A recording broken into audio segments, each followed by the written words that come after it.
Hello, and welcome to Dots, Lines, and Destinations, episode 70. It's December 25th, 2014. I'm your host, Stephen Seagraves, today joined by Seth Miller. Hey, Seth. Howdy, how you doing? Pretty good. How are you? I'm doing okay. Yeah. Feel compelled to say howdy since I'm in Texas, but, other than that. And we have a special guest today, David Huberman. David is a business traveler for Microsoft. How you doing, David? Good evening, gentlemen. Thanks for having me. Yeah, glad to have you on the show. We'll get to why you're on the show as we go into our conversation today. I think it's important, and I think you're going to give some interesting insight to our listeners. So let's just jump right in, guys. Stephen, I have to say, I think, we started, before we actually get started here, we had talked about whether we should wish everybody a Merry Christmas because this is the Christmas episode. Very true. It's sort of travel Christmas miracle, but you're outnumbered 2-1 here. I'm not sure that's going to work so well for you. Happy Hanukkah, Merry Christmas, and Happy New Year. Because I don't know if we're going to have a show before the New Year. So no, we shouldn't. I hope not. But yeah, Merry Christmas. So let's just jump right in. IHG is buying Kimpton. This is kind of I think it's a downer for Kimpton folks, simply because I think the brand is kind of strong by itself. But interested to hear what you guys think. I'm intrigued by it mostly because Kimpton completely redid their loyalty program earlier this year, and it had a 12 to 18 month window where it was the new greatest thing in the world. Everybody was so in love with it, and part of that was they were matching top tier for free.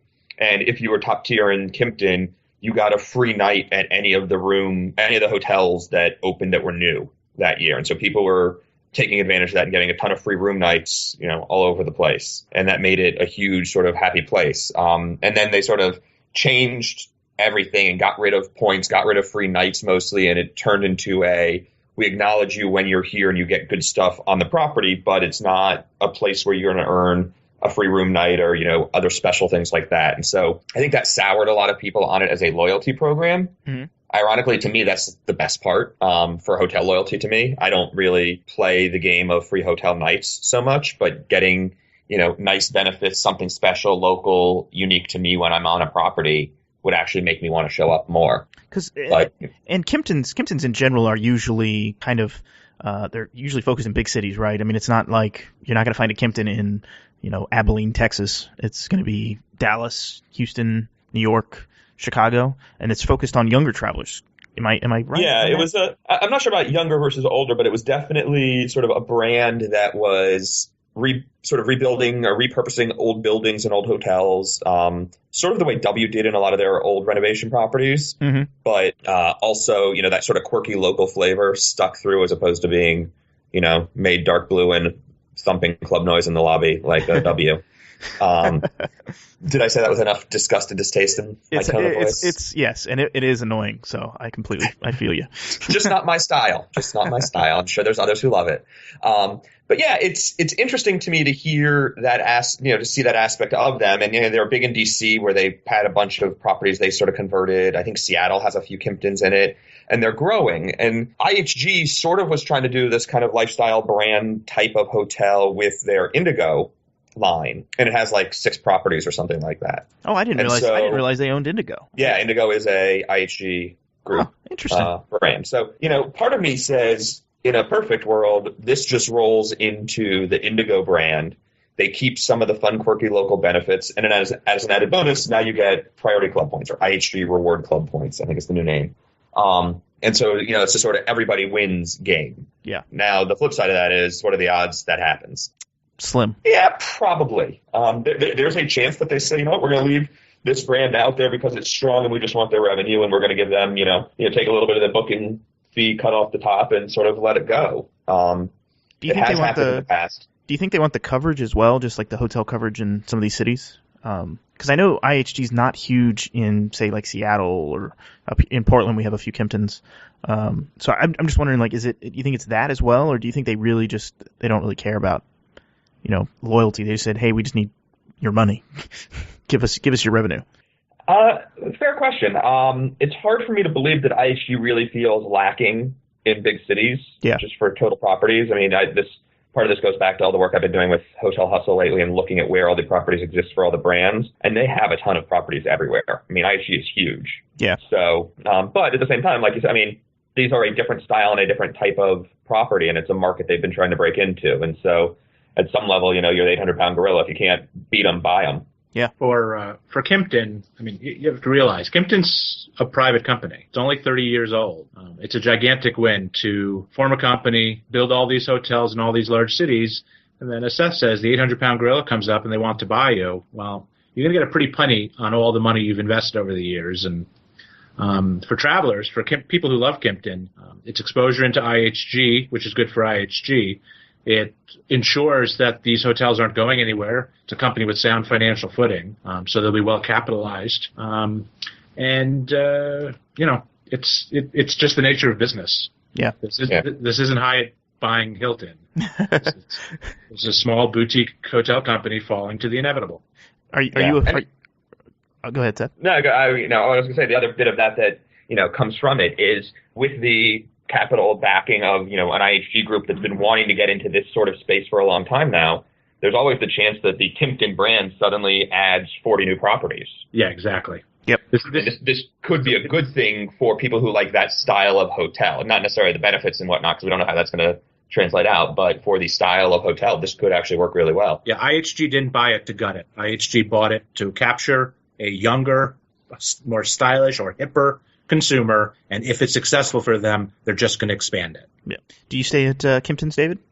No, I am a dedicated Hyatt man. Oh, yeah? Are they everywhere you need to go? Because I find Hyatts to be not everywhere I go. No, I did about 110 hotel nights in calendar year 2014, and only 77 of them were at Hyatts. Oh, wow. The month of November especially, I think I had 23 or 24 hotel nights, and they got 5. Wow. And I only go to fairly major cities, so it's been a little disappointing that Hyatt's footprint is smaller than you want it to be. But the bottom line is I'm a Hyatt, what they call a Hyatt fanboy, because the product is so consistent. You know exactly what you're going to get, and if you like what you're going to get it every time. Good service, a clean room, fairly well appointed, for $200-300 a night. And once you make Diamond, you can save a lot of money by booking a standard room and moving up to a club room pretty much every time. Yep. Yeah, good. So while we're talking to a Hyatt fanboy, I got to know, they've announced 2 changes for next year, or a couple. They've announced a bunch of changes, right? They repriced a few properties. Some went up, some went down for award points. They're getting rid of the My Elite rate, and they said they're going to finally get cash and points to become bookable online. Does them dropping the My Elite rate affect you in your booking stays? Is that something you ever used, or do you have corporate rates that make that worthless? I don't use them for a number of reasons. They're often not available. I tend to do a lot of last-minute booking. Okay. Secondly, the My Elite rate typically wasn't that much lower than a rack rate. If it was a lot lower, that's because the hotel was empty. Mm-hmm. The guaranteed room type, I've said from the beginning, it's just a red herring. Yeah. That's right. That's the other thing they changed. You're no longer going to get bonus points if they don't give you your guaranteed room type. Yeah. I mean, 999 times out of 1,000 times, if you're elite and you've booked, or even non-elites, you've booked a room type, you're going to get that room type. They do a very good job of yield management at these properties. Domestically and internationally. It's a very good system they're using. It works. I like the, I noticed the one place I had really good luck with the My Elite rate was the Hyatt at Herald Square at 36th in New York. That consistently was like $249 when the standard rate was something like $400. And so for me, it was great because I could cancel it, if I couldn't show up for whatever reason. But it was a nice hotel. I mean, Seth, you got to see the room. It's a pretty nice room. Yeah. So, New York's a special market for hotels, as you're well aware. My experience staying at about 30 or 35 different Hyatts this year was the My Elite rate typically doesn't have that big a spread from the rack rate. Yeah. So they're going to replace it with something. You would hope. We'll see what. I don't know. They took away GG bonus codes and said they'd replace them with something, and nothing happened. And then now we've got this, and they haven't even promised anything out of this. I mean, I don't know. I guess it's one of those things. If there's a bunch of benefits that you've never used, it's easy to say they don't matter. Yeah. Right. If you took away my 3 free bags tomorrow on United, I would say who cares? Because at most I've checked one recently, and by recently I mean in like the last 5 years. So I could say that benefit doesn't matter, but there's other people who I'm sure would see that as a huge loss. So I think we've got a guy we all know who lives in South America who loves having his 370-pound bags back and forth for his monthly trips. So one of the things I respect about Seth, as I look through the online travel world, is that Seth always always willing to take a look at things from the supplier's perspective, from Hyatt's perspective, from United's perspective. And one of the things I've wondered since they announced they were getting rid of My Elite Rate was, are they at sufficiently high capacity on a consistent basis that they decided they don't want to give My Elite Rate? Right. You said before, you acknowledged this isn't something that was always available anyways. It was always inventory restricted. So I didn't see it very much at all. Right. And a number of other people in some of the conversations we've had on MilePoint have said the same thing. So, part of it says if it's not always available anyways, then what do you lose for giving some of your best customers a little bit extra incentive to book with you in a property that has too much distressed inventory? It's going to go empty anyways, right? The flip side of that is maybe there was pushback from the franchisees. I don't know financially who was eating that discount, if it was from the franchisee or if it was from the brand. That could have been a factor. If the brand is eating it, could have been they were giving it away too many times. And, again, you'd like to think at that point they could just scale back how often they did it. But maybe they've just decided that either the complexity of the yield management was too much, they didn't want to have the separate system, or, some other system, or it was something where the franchisees were taking the hit and they got fed up with it. And they didn't have the ability to control how much of it was going out. Agreed. So, I guess I need to go to another conference and find a Hyatt person and corner them and figure out what actually happened. But, well, we'll probably never know. Yeah, but before you corner them on My Elite Rate on behalf of every Hyatt customer everywhere, could you corner them on their information technology vendor? Are they? See what I can do. Are they an IBM shop? I think they're an IBM shop. I don't know. No comment. Okay, we'll leave that out. So American and U.S. are changing some upgrade priority stuff going on right now as part of the merger. And some of the details on this, I'm still trying to understand it all. What they're saying, from what I can read, is that Chairman's Preferred members on U.S. Airways can now be upgraded and go on the standby list for upgrades on American. And it only applies to Chairman's Preferred, so no one underneath Chairman's Preferred can waitlist or standby for first. And there's some criteria to this as well. You have to use your dividend miles number on the reservation. If there's more than one passenger on the same PNR or the same record as you, all those passengers must be Chairman's Preferred members to get the upgrade. If one person is not, then no one gets an upgrade. And the timestamp placement on the standby list will differ depending on the booking channel, which I find that fascinating. So this is good news for people wanting to upgrade on American flights, who are U.S. Airways customers, but it seems kind of weird. It seems like a weird way to do it as you're going through a merger. Does it not, Seth, from the technical side? Well, yeah, I think that a lot of the things that American and U.S. have done as part of this merger have been things I'd consider a little weird process-wise. There does seem like there's been a lot of it that sort of pick and choose where we can implement easily and ignore the rest. Yeah. And this seems like not that, which makes it strange, right? This seems like something that's a little more that they're trying to get done. And would you compare how AA and US are handling integration today? How would you compare it against how Continental and United did? Much slower. I'd say arguably more deliberate, but definitely less benefits across for the members of each group. And how does these changes affect you if you're American EXP or Concierge Key? Is this taking away your upgrade opportunities? Yeah, the one thing Foz was talking about was people jumping the line. Essentially, the Chairman's Preferred members coming in and checking in.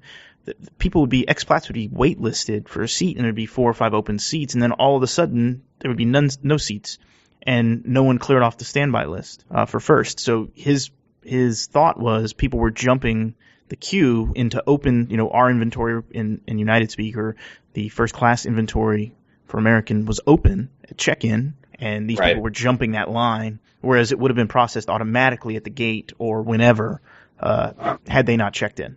So that's kind of a weird thing. I mean, to me that would get irritating if I was flying American that much, and all of a sudden my upgrades disappeared. Yeah, and maybe this is supposed to help fix that because they'll be in queue correctly, and so the chairmen who are going to jump the line anyways will, it'll happen at least in sequence as opposed to sort of asynchronously. Yep. I don't know, but it is interesting to sort of see little tweaks like this happening along the way as opposed to, okay, here's the new policy, we're setting it, and then we'll, merge all the programs later. Yep, agreed. So. Seth, you kind of wanted to rail on this one, so I'll just announce it and kind of let you take it over. Alaskan has a new promo. Every third round trip is free. So all you pay for is the taxes, but there's a catch. It's specific to Oregon, Washington, and Alaska residents. So it's great for me, terrible for everybody else on this call. But what do you think, Seth? Well, I think it's very, very strange how dedicated Alaska is to being the airline of the Pacific Northwest. I get it, I guess. I mean, that's where their base is. That's where they grew up. That's where, everything is for them in their history. But if you only ever do good things for those passengers and those people and only ever offer them bonuses, and that really, I mean, the number of bonuses and promos that they offer, that is those 3 states in California, every now and then they throw a bone also. It's weird to me how focused they are on only providing benefits there as opposed to broader benefits to everyone. And right, I mean, it makes sense at some level. You can't give a third trip free to everybody and still be in business necessarily, at least not for very long. But it's, huge bonuses like that are a great way to attract customers. And, I get it. Delta's nipping at their heels in Seattle, sort of trying to take away some business. And a lot of it is flights to Portland, flights to Alaska, and then some other regional stuff. But, if I'm a customer in Idaho where Delta is now flying, I think they fly to Boise now, maybe. If I'm in Boise and I've been doing this commute, does Alaska really not love me anymore? Why aren't they giving me that bonus also? Maybe I should try Delta just to see if it's any better. I don't know. And maybe I'm overthinking this sort of thing. But, the sort of jilted lover scenario is no fun. Well, what's interesting is, they fly a lot of places in Nevada. They serve Wyoming and Montana pretty heavily. And California, I mean, they have a huge operation in California. And so to me, if you have a huge base in these states, I mean, you could even limit it to those, and you still are going to grab more share of people, because I'll be honest, Delta's moving in, and they're moving in aggressively in here in Portland. They're moving in pretty aggressively in Seattle, as you know, and then into California, and some of these random routes in California, they're starting to fly flights to as well, out of LA, and so I think they even have some out of San Francisco now, just some random places. I mean, Portland, San Jose City is an Alaskan, I mean, that's like a staple route, and now Delta's flying that route. So it's kind of like, you need to maybe beef it up a little bit and try to keep it. And right, and so I think this is partly that, but they're doing it only for, half the traffic. Yeah. And maybe they've got the stats that say that's the half they're worried about, or that's the half that's higher yield, or that's the half that, they're more at risk of losing. But it seems a little strange to me. I sort of the geographically targeted promos are always a little weird. Yep. I'm surprised how much they've pushed in Portland. I mean, they're really pushing hard to get people on their flights. So I'm talking about Delta. Yeah, Delta has been. They have a little bit of marketing going on here. They're growing. I mean, they're flying more flights. I mean, granted, some of them are E170s, but it's still, it's the same type of equipment. I mean, you could be on a Q400 instead on Alaskan or a CR7. So they're beating them with price in a lot of cases. So yeah. I think Alaskan they probably should do something to try and keep their market share here in Portland at least growing. And vice versa, right? The people coming from California to Portland and stuff. I would encourage those people to fly my airline. So anyway, any thoughts, David? Well, this whole time I'm listening to you talk, I'm trying to think in the back of my mind how the corporate contracts based in Washington fit into this. I don't think of Alaskan so much as a big corporate airline. I think of it more as a leisure traveler type of airline, but I'm not sure if that impression is correct or not. I know that in the Seattle market specifically, there are 4 or 5 very, very large corporations who have corporate contracts, most of which can be up for bid. I'm thinking Boeing's probably isn't. Boeing's pretty settled with United, I think. But Delta's come in extremely strong in the last 18 months in SeaTac, and it's really good for them. And I just wonder if a promotion like this, which on its face is just spectacular for all consumers, is a reaction to get the leisure travelers to remember, hey, we care about you. Delta doesn't.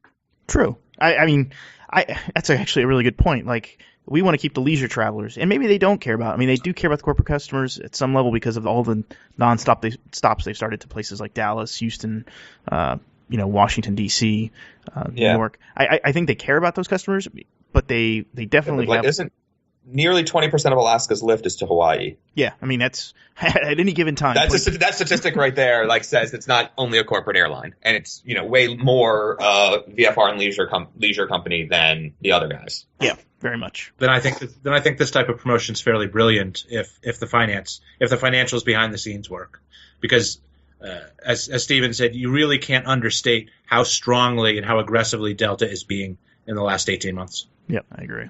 Fair enough. So let's get on to the topic where David's expertise and mind will come into play very heavily. So American Airlines has announced bonus miles for premium fares, and they have some details, Seth. I don't know if you have those posted. I think you did a blog post about it. Yeah, I wrote a little bit about it. A lot of people have written about it. It's an interesting one. There's some math behind what they're doing, right? I mean, in some cases, some people do better under this system. Some people will do better underneath United's system or Delta system, where it's a cap and a multiplier based on your status. Yeah. And you kind of did some of that math, right? Yeah, I did some of the math. I mean, basically what it comes down to is American has said, okay, if you're a top-tier elite flying on a long-haul route, you get 12,000 bonus miles if you're in a paid premium cabin ticket, and, per segment. And that's a huge number. In the sort of old world of frequent flyer points, that's basically a 2 to 3x multiplier on most long-haul routes. Yep. And so that's on top of class of service bonus that is 50% usually, and on top of your EXP bonus of 100%. So there really are some huge earning numbers, and if you just look at it in the vacuum of what the history has been, this would be unprecedented. But when you compare it against the sort of new revenue-based programs from Delta and United, which are saying you're going to earn 11 times whatever your dollar amount was on your ticket, it starts to become, okay, well, it's the 12,000 extra points basically almost catches up to that. Yeah. And there are certainly some routes where if you fly San Francisco or LA to JFK and then continue overseas, you get the 12,000 bonus twice. So, if is that enough to convince me that I should fly LA, JFK, Heathrow instead of LA, Heathrow nonstop? I don't know. Is 12,000 points worth having to deal with the 6 hour, which is really like 4 hours of sleep, red eye flight? Yeah. Probably not ideal for me, especially not if it's, business travel and I'm supposed to be coherent when I land. If I'm allowed to just take a shower and have a beer and, do my normal thing in Europe for the first day, I could probably get away with it. But they usually don't like that when I show up to work having had a beer. So, to me, it seemed like a little bit of American trying to sort of play catch up and say, if you're a big spender, we can give you big points too. And there'll be some places, some routes and some customers win this way and some would win with revenue based. But it's I don't think it's a slam dunk either way.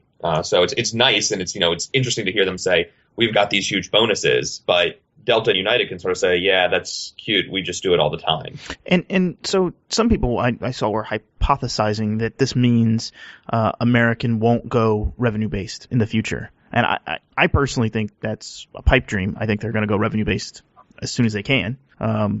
There's two ways to look at it. One is this is as close as they want to get to revenue-based. And you can say that because they didn't include Y fares in it. And, P fares or I fares, which are their discounted business fares, may even be cheaper than Y fares in many cases. So if they really cared just about the revenue, they could have included the Y fares also. Yep. So maybe that's why they're not going to go revenue-based. The alternative view, and it's mine, is this one, but, you never know. I honestly don't know. I think I'm right, but we'll see. This is the best they could do with the systems they had. They couldn't do anything that was specifically revenue, so they had to stick with fare basis, and they chose to focus on premium cabin as opposed to premium fare. Yep. And that's a choice they made, and it's fine, right? They could have excluded the discounted, business class buckets and included Y fares if they wanted to. It's just a letter and a data table, but I don't know. I think that there's still nothing that's going to stop them from going revenue based in the long run, even if they hadn't done this. I just think that's the way the world is moving. Yep. And so this doesn't change my view on that, and I can, as with any change that I like and I want to try to make work, I can say, this is why I see it supporting my position. Yeah. So David, I think this is where we'll bring you in and have you kind of tell us a little bit about your travel patterns. I know we talked offline and you travel a lot, but if you could just give us a little bit of an idea of how much you travel, and it's mostly paid business class, I think. So I'll let you fill us in. Yeah, I have a completely different take on this. I think the American changes are uninspiring, but that's because I did 107 flight segments this year, most of which were on United, most of which were long-haul business class, most of which were C and J tickets. I spent, to give you an impression, my PQDs with United finished at the year at 100,427. Damn. When I called up the United Mileage Plus Service Center the other day for help with something, and I asked her to tell me how many PQDs I had, she told me I had 10,000. What? No, wait. That says something. Wow. You broke the call center agent? Yes. That was quite humorous, I have to say. Nice. I spent about $300,000 this year on travel. That's hotels, cars, food, incidentals.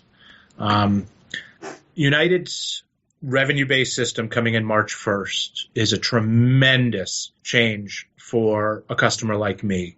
Because I'm based in Dulles and because it's so much international long haul, 100,000 PQDs, that's 1.1 million RDMs prior to the cap. Now, the cap is at $6,800 and $6,818. Anything you spend above and beyond that, you don't get any RDMs for. But almost every one of my tickets cost more than that because I'm not going to London. I'll happily fly coach in London because that's a short flight. So it's 75,000 frequent flyer miles, RDMs, every single trip. And so you're going to give me 12,000 both ways? I care why. It's a nice bone to throw. It's a really nice bone to throw for the executive platinums who are on American Airlines and going to stay on American Airlines, but it wouldn't make me switch. So here's my question for you then, David. Do miles matter that much to you? And where I'm going with this is you're on the road a lot. I'm on the road a lot. I don't fly paid business class, but I'm in an airplane a lot. Do miles matter a ton to you? Or would you find and do they matter for redemption purposes for other flights, or do they matter for other merchandise? And where I'm going with this is that we've seen a lot of changes in how you can use your miles in the past 5 to 6 years, and it's moved more towards you can get an iPad with 100,000 or 200,000 miles or whatever it is on United. And if other airlines start doing this, is that something that you find as an incentive? So I think the truth is, when you travel a lot, as you gentlemen are well aware, and your family and friends pick up on this, they look to you for handouts.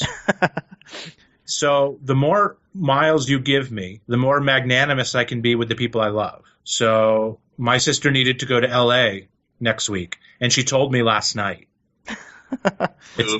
She tells me on December 20th that she needs to go to LA on December 28th. So I actually went over to Seth's site and looked what inventory was available, and there was PS inventory available. So I said, you know what? It's Christmas time for a Christmas gift. I'll get her, a round trip on the UA 752 PS service in first. Well, that's 100,000 miles because, of course, there's no Saver Business available. Sure. And I'm happy to give someone I love 100,000 miles. I'm a lot happier giving them that if you're going to tell me I'm going to earn 1 million miles next year and 1 million miles the year after that. So I think it's a gigantic reward because we want to take care of the people we can for free. Yeah, that's the biggest benefit we have to all this travel that we do. The merchandise thing is really interesting. Quick story for you. On a flight to Brazil, Dulles to Sao Paulo and Sao Paulo to Dulles are both red eyes, 10 p.m. to 9 a.m. And I was flying it during the springtime, and I got upgraded to first. And United has a lot of compartments in their global first cabin for each seat. I took my $750 iPad, and I put it in the least visible of the compartments. And when I woke up the next morning, as we landed, I'm still groggy, and it's time to get off the airplane. I forgot it. Oh, no. Now, I've been punishing myself since. I had just gotten it a few months earlier. I lost a $750 iPad. I felt really foolish about it. I understood why it happened, but I wasn't willing to go out and buy another one willy-nilly. If you tell me that I can now use this enormous amount of RDMs that United's just throwing at me for doing my job, and I can go replace my iPad and without a penny out of pocket, you're buying my loyalty. You're literally buying my loyalty. It's true. But an interesting sort of corollary to all of this is one of the things the guy from United said at the conference I was at, that's 4 weeks ago now, end of November, right before we went to Seoul, Stephen. He said the people who redeem miles, and it doesn't matter how they redeem them, they can redeem them on restaurant.com gift certificates or SaverPass or, Easy Pass awards or anything like that, standard awards. It doesn't matter where they redeem, but people who redeem earn twice as fast as people who don't. And it's not that you earn a whole bunch and then you redeem. It's they actually said they were seeing a change in behavior after the first redemption, after you learn that, oh my God, I can get something that I find valuable for these points. And it doesn't matter what the it is. As long as you get something, it draws you in, and they make addicts out of us, in a vaguely good way, I hope, but they basically make addicts out of us, and it makes you want to get more. And so, if you get to the point where instead of earning 100 or 200,000 miles a year, you're earning 1 million a year. Yeah, I could see being easily quite as generous as Dave is talking about here. If I had 5 times the miles a year I was earning, I would be spending them a lot more freely. So it's an interesting situation. And I think, right, the 12,000 helps. 25,000 extra per trip helps. And if you add on to that the 25,000-ish you were earning anyways for the flight miles, you get close to the 75,000 number, but you're going to come up short of it pretty often still. Going back just a moment to the question of whether American Airlines, whether it's inevitable or not, they're going to go to a revenue-based system.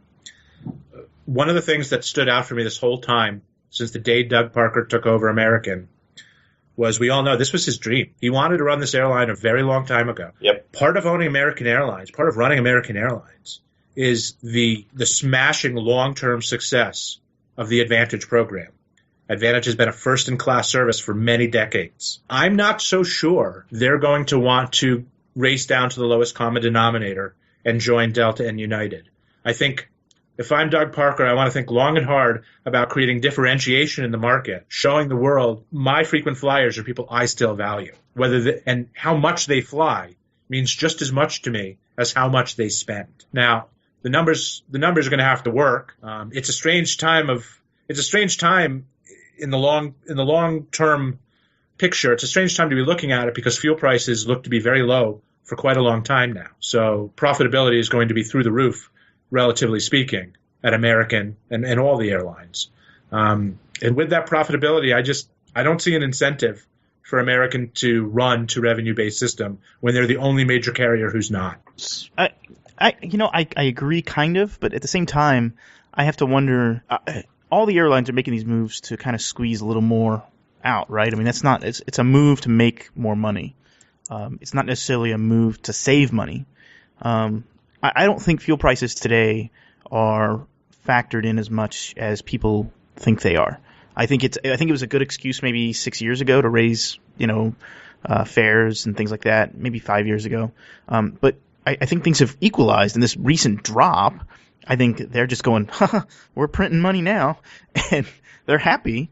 But I don't think that's going to slow down the process. I think everyone knows, the price is eventually going to go back up. At some point, it will. We don't know when, but it will. And so we're going to do what we always do. We're going to, try to get more money on other types of products. So I think American will eventually go the revenue route. Maybe. I think that. But what you said, actually, it makes me doubt myself because you're right. Parker is he's kind of a, what is it? What's the word I'm looking for? He loves history, or I think he loves the idea of American, maybe more than we understand. So I don't know. Yeah, it remains to be seen. So if you're in charge of fuel purchasing for a major airline right now, are you writing 10, 15-year contracts right today?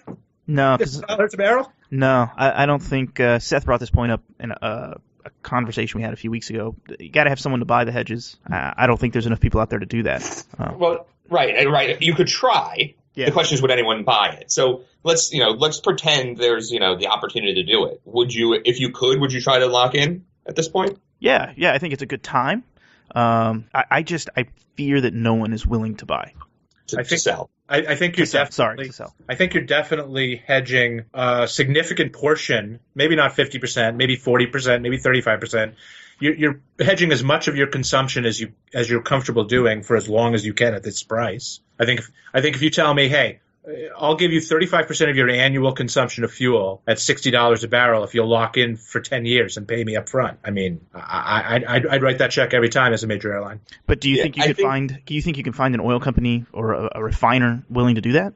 It all comes down to cash, and as OPEC tries to squeeze out new players in the market by making them financially upside down, I think that if you can raise that cash short term to survive, your desperation might prompt you to do that. Yeah. Is there a risk there to the airline? I'm going to give you some large billions of dollars guarantee of money, and then you still stay underwater, go broke, and now the airline is screwed? I mean, yeah. I mean, that becomes in the contract, and what is, when they do the due diligence on the supplier of the fuel. Yeah. What do we get out of it if they do go belly up? Yeah. So. It's a good question. Yeah, it's an interesting one. I would say, part of me thinks that given how much the airlines have sort of dealt with the 80, 90, 100 plus dollar barrel oil, they'd want to lock in if they see anything resembling a floor, or even not a floor, but just a steady price at this point. As long as they think that capacity discipline is going to remain and that there's not going to be a new entrant that tries to, throw crazy low fares at them again and sort of disrupt the market in that way. But the minute, that sort of disruption comes about, if someone else, if the prices continue to go down and everybody else is benefiting and able to throw even lower prices at you, it becomes an interesting challenge. I mean, and, 30-40% hedging isn't, a huge commitment. It's big, but it's not, over the top. But it would be interesting to see. U.S. Airways hasn't hedged, though, right? Parker's anti-hedge, as I understand it. Yeah. That's like what massively. I read. Yeah, but I wonder if he's got a huge fleet, right? And that fleet's being modernized. I wonder if he's seeing some of the Mad Dog numbers and things, 752 numbers even, and going, maybe I'm gonna have a change of heart, or if he thinks he can take aircraft deliveries fast enough to offset that. They've got 2 a week-ish through the next 2 years, so they're doing it pretty fast then. They're taking them fast, and I think that they can probably get away. I mean, Continental used to say back in the day their hedge was new airplanes. American plane the same line right now sort of works. Yep. Well, some of the predictions for fuel prices, and I don't know if I really buy this, but some of them are saying, the floor is about $40 a barrel.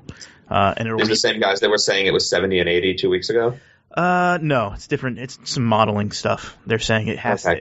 Because we had those conversations too. Yeah, and I'm surprised by all of it. I really do think that OPEC and Saudi Arabia in particular are pulling the strings more than people want to admit, and releasing a ton of capacity into the market on purpose. Saudi Arabia will never say they did that, but I think that's what's going on. Because it's at this point you're down to an oil cost that we haven't seen since, I don't know, the mid-90s? I'm trying to remember. And if it keeps falling, if it falls down to 30 or something, then things get really weird in capacity and growth, and it's too much oil in the market to even do anything with. I mean, you can't turn it into gasoline because it doesn't store well, and chemicals don't store well in some cases. So it's weird. You have this capacity that's sitting around on fuel tankers, and then what do? I mean, you build more storage tanks, and then all of a sudden next week the price is back up to $100, and you can't fill those tankers anymore. So I don't know, Seth. I don't know, but they're saying it's going to rebound in mid-2015. I kind of doubt that. I think it'll happen possibly later if it stays around what it is now. I think it'll stay. It'll be till late 2015 before we see anything different. So which is good news for everybody except maybe Russia and Venezuela. So I don't know how we got on the topic of oil. How does that affect the Middle East major big countries? So I think that I was reading a report. Was it the Emirates? The Emirates are the ones that they're worried about, simply because they're being held up, they're being propped up by Saudi Arabia. So Saudi Arabia's kind of giving them money because they know that at $50, $60 a barrel, those countries cannot make money selling their stock. They're underwater to some point. And I think Kuwait is kind of on that bubble as well. And I want to say Bahrain.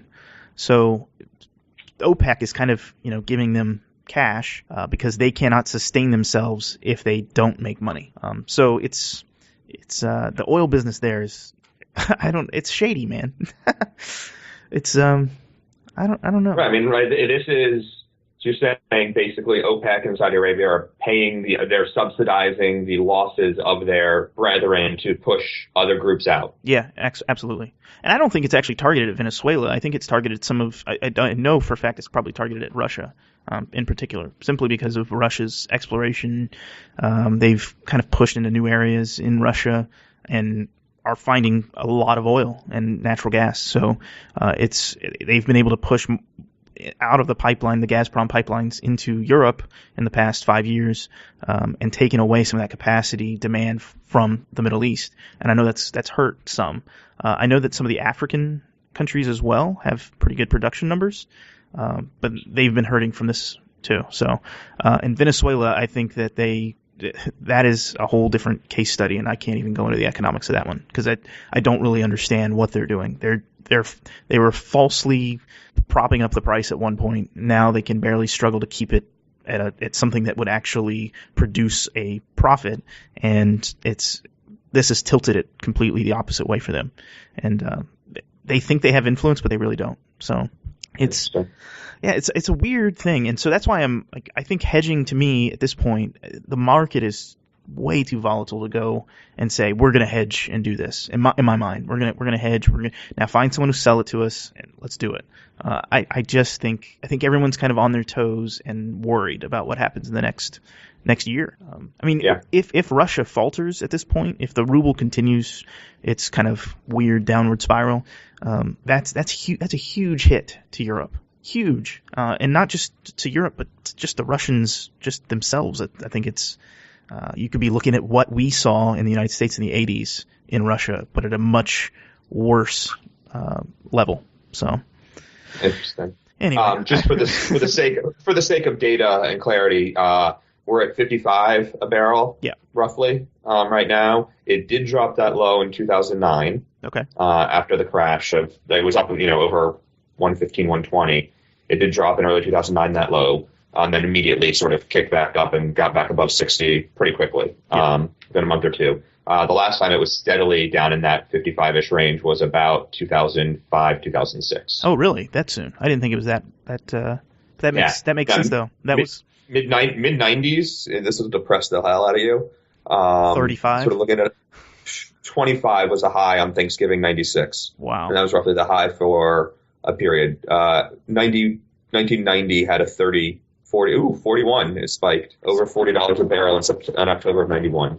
Because 2005, 2006 is when the market was kind of taking off for some of the newer deep water wells and stuff, and there was a lot of production going on. So that kind of makes sense. Yeah.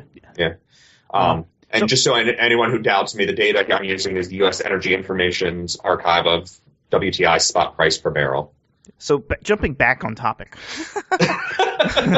just briefly, David, since you fly United a lot, do you see what do you want to see on United change at all, if anything? The most important thing as a frequent flyer that I need United to change is their aircraft. These 757s that they run domestically, the 752s they run internationally, these things are disgusting. Some of the craft, a lot of the craft they just have not held up well. Some of the 767s are old. The domestic, when you get into a 737-900 new delivery, or I can't tell if they're new deliveries or if they've been refurbished, but it's such a different flying experience than when you get in a pre-merger Continental 757-300, which looks like it was last updated when we were children. Their equipment is just in bad shape, and it's my number one complaint with them. So do you find that aisle access is a huge thing for you? Do you care about that? Like well, I'm 6'4" and over 300 pounds. I don't like climbing over anybody. I don't do it very well. So I book as many aisle access seats as I can. I don't like actually I really dispassionately dislike the 777-200. That's 242 in business. I think we can all agree on that one. Yeah. It is claustrophobic. Even if you're on the aisle seat, you are jammed up against people right next to you. The seats are very narrow. Yeah, I love staring at people across the aisle from me. I mean, yeah. It's not a really big deal on the 767, the 300, the 400, and the 757 in the international configuration because it's all either 22 or 212. And if you're just climbing over one person from the window, especially if they are in sleep mode, it's really not that hard. Yeah. Especially when you don't have a seat that's reclining in front of you. It's an IFE box. Yep. Right. So in the international sphere, I don't think it's a huge deal. But domestically, I mean, these planes are in just bad shape. So theoretically, let's just go theoretically here. Since I would call you a high value flyer, and I think that's kind of the name that the airlines have given you. Theoretically, Delta starts service out of Dulles tomorrow, and bunch of long haul flights everywhere you need to go. Do you start flying them, or do you stick it with United, and why? Does Delta have the equivalent of global services? They have something similar. Yes. They have the Delta 360 program, which is their sort of unpublished-ish, high-value customers get taken care of program. It's not quite the same in terms of you've got, a guaranteed different bucket of award inventory and things like that, as I understand it. But they do have, that level of, they recognize the high-value passengers. Well, Stephen, you ask a really tough question because the reason I'm on United comes down to lines and times. I fly them because I can get to the maximum number of destinations directly at the times I need to, either through multiple flights a day or just the overnight flights that just make sense internationally. If you tell me that Delta moves into Dulles and I can get to all the places I need to go with the same lines and roughly the same times, and they have Delta 360 and United has global services, at that point it's going to be a price war. At that point, I don't need to. I'm not loyal to United because I'm loyal to United. I'm loyal to United because I'm captive to them. Yeah. And it really will be about price at that point. Yep. Okay. No, I understand. I'm just trying to gauge your interest in who you fly and things. And I know being Dulles based kind of moves things around. I would, if you told me. So let's switch this up. In a prior life, I flew 600,000 miles in a year and a half on American on Oneworld. Wow. And this was before global services existed. So they treated me as a executive platinum the way United treats their global services folks, including pickups at the jet bridge, taking you across the tarmac, putting you right on the next plane, breaking all sorts of rules, holding a plane for you. I had really good experiences on American. This was pre 9/11. And some of the people I respect in the travel world who fly American are still fiercely loyal to them for the food, for the service, for just the way they're treated, for the Advantage program, just the whole package altogether they find superior to the other large carriers. If American moved into Dulles, I'd switch in a minute. It just wouldn't be a question. Oh, that's interesting. Interesting. Yeah, very much. Any other questions, Seth? Anything you can think of? Anything that you have been thinking about as far as high value flyer? No. It's been very insightful though. Some of the stuff I never really think about at all. That David, you obviously do take a lot more care to consider when you're booking your flights and planning your attack on your sort of travel day. Do you have a flight memory, David? Because I would love to see that. Yeah, I use Flight Diary. Okay, I'll have to take a look at that. Yeah, www.flightdiary.net/GARP74, the John Irving character in The World According to Garp. Seth, we'll throw that link in the show notes also for any of our listeners that want to find it later. Yeah, and Seth, where can they find you? I am Wandering Airman at WanderMe, WNDRME, or just WNDR.me on a webpage, or probably a lot of other places too. And I'm Steven Seagraves. You can find me at badice.com. You can follow the Dots, Lines, and Destinations podcast on Twitter at DotsLines. You can also leave us a comment, send us a note at moredotsmorelines.com. I want to thank David for joining us and sharing his insight and experience. And just, thank you, David. Appreciate it. Oh, you're welcome. I had a good time. Thanks, Stephen. Thanks, Seth. Thanks, guys.